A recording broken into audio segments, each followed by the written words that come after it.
Kim at Darren pinagtulungang i-booking si Alden sa It's Showtime. Sobrang gwapo at napaka-fresh nga kanina ni Alden Richards na mag-drop by guesting siya sa noontime show na It's Showtime. Kung saan ay nag-plug nga si Alden ng kanyang mga upcoming projects at nag-promote ng kanyang bagong teleserye sa GMA7. Halos kiligid nga ang lahat ng viewers kanina sa It's Showtime. Lalo na nang biruin ni Kim si Alden na baka naman pwede itong bumaba at makipag-mingle sa mga audience. Na hindi naman nagdalawang isip si Alden at ginawa naman ito at makailang ulit pa nga.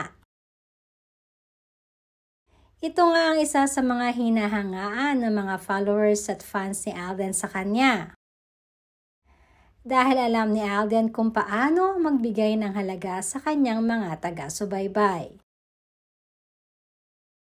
Pagkatapos nga niya ay napuno naman ng tuksuhan sa studio. Dahil biniro ni Kim Chiu si Alden na wala siyang nakikitang pagod sa mukha nito pag nakakakita ng inspirasyon niya. At tinanong pa nga ni Kim kung may gusto ba siyang message para sa kanyang inspirasyon. Na para bang natigilan naman si Alden sa tanong at napangiti. Sinigundahan naman ito ni Darren at binanggit pa nito ang pangalan ni Catherine. Alam naman natin na close si Darren dito kay Catherine Bernardo. Sabay hirit na hindi na niya di umano kailangan pa ng visa pa Canada kaya baka naman.